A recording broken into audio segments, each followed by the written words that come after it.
Hello Kwangshi, for today's video, here is my 2023 living room Christmas decoration.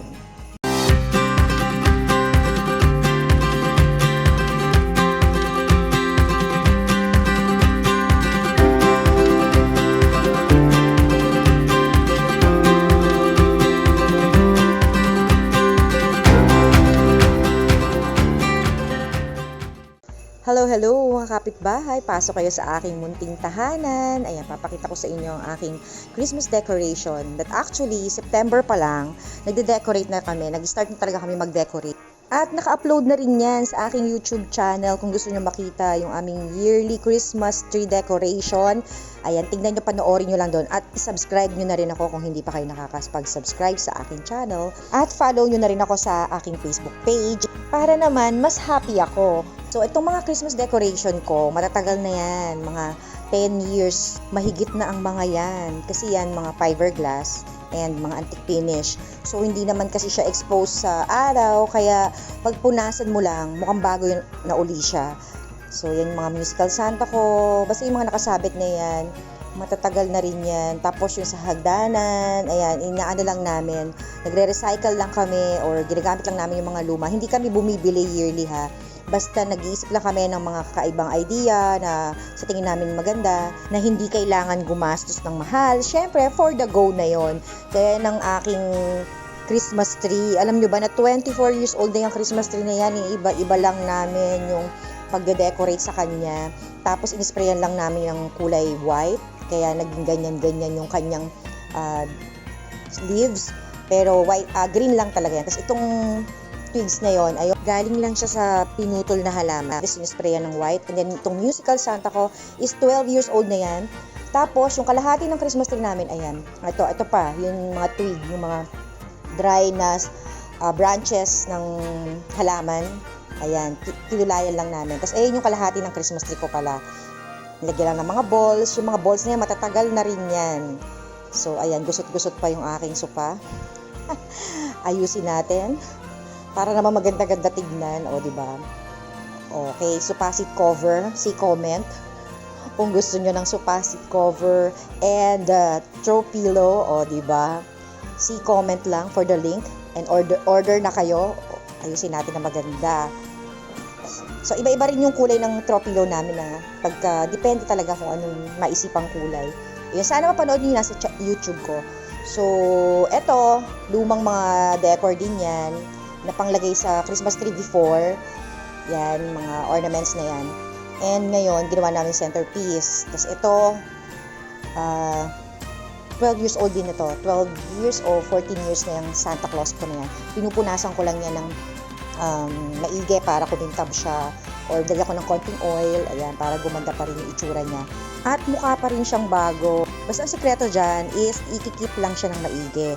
Pupunasan, tas lalagyan ng cover para paglagay sa storage, hindi din siya ganun ka aalikabukan. At ito namang aking wreath, ayan, nakita nyo, may mga balls din yan, mga luma rin yan, tapos itong fiberglass din yan, na pwedeng siyang lagyan ng wine or gawing remote control holder. Tapos itong Merry Christmas na to, bigay lang yan.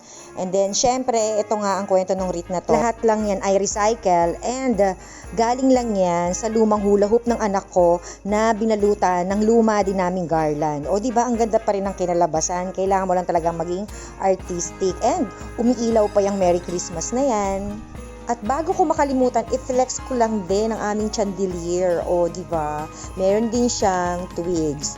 Ayan, kagaya ng mga nakita nyo sa aking Christmas tree, nilagyan din namin yan. Kailangan lang talaga maging creative. Actually, may palawit-lawit pa yan ng mga deer.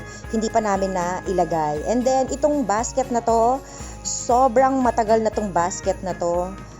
And ayan, ni-recycle lang namin. Lagay namin yung mga Christmas ball and of course, the twigs. Diba? Alam nyo ba, sasabihin ko na kung ano yung twigs na yan. Galing yan sa puno ng santan na dinry namin. Tapos inisprayan lang namin ng color white. Ayun yung kinalabasan. So, eto pa, sa aking sala din to. Etong Santa Claus na to, this is 12 years old. O, diba? Mga fiberglass kasi yan. So, matagal talaga ang buhay niyan hanggat hindi nababasag. For the go, lagi sila. Tapos, itong mga, ayan, nakuha lang namin sa kung saan decoration yan. And, ayun, tinalian lang, tapos nilagay na dyan. So, ayan na siya. O, diba? Very nice. And this one, itong wreath na to, ginawa lang din namin yan from our old garland. Diba? Imbis na itapon mo, so, ayan, ginawa na lang ganyan. At saka itong mga ponsetsa na yan, ayan, mga bigay lang to if I remember, mga bigay lang sa amin yan, yung mga maliliit na balls na yan. Tapos nga pala, yung iba namin mga Christmas balls, 24 years old na rin, dahil yung iba dito, kasabay ng Christmas tree namin. Siyempre, kung bumili ka ng Christmas tree, kailangan may Christmas ball. So, yung mga iba dyan, 24 years old na rin. At ito, this is 10 years old. O, diba? Fiberglass din yan. Kaya, depende talaga kung paano nyo iniingatan at tinatago. And ngayon, isasama ko na rin yung itsura ng dining namin. So, nagpalit na rin ako ng seat cover dito sa dining. Matagal na tong kulay red ko na seat cover. Parang, ito yung kaunahan kong seat cover. Tapos ito, yan, fiberglass din yan. Siyempre, alam niyo na kung ilang taon na yan. Matanda na rin yung Christmas tree ko na yan. O, ayan, may natira pang harvest namin na saging. And, ito ang itsura ng aking dining. Actually, nakakatawa kasi may hinahanap akong seat cover ko na may shade of green kasi i-partner ko sana doon sa aking sofa, sa living room ko na may shade of green. Tapos yung curtain nga, hindi ko pa nalagay yung kurtina namin. Green kasi yung ipapalit ko. Pero, ayan, maganda naman yung itsura. So, for the go na yan. Okay na yan. Diba? Mukha pa rin naman Pasko. Yan muna ang for the meantime. Tapos pag nakita ko yung seat cover na hinahanap ko na may shade ng green, ayan, baka malamang-lamang na palitan ko yung itong aking dining na seat cover. Ayan, para naman mag-blend siya dun sa aking living room, 'di ba? Pagtingin mo sa living room, green. Although may red naman, hindi lang ganoon kadami ang kulay red or ka-dominant yung red dun sa aking living room. But pag hindi ko nakita, okay na rin naman tong kulay red. Maganda pa rin naman siya tignan at Christmas na Christmas pa rin naman, 'di ba? So, ito na ang aking 2023 living room and dining room Christmas decoration. At kung gusto nyo mapanood kung paano ko siniset up ang aking Christmas tree, ayan, meron ako niyang uploaded. Check my YouTube channel. Syempre, Ma'am Sheliz, ayan, nandun niya naka-upload kung paano ko ginagawa yearly ang aking Christmas tree decoration at living room decoration.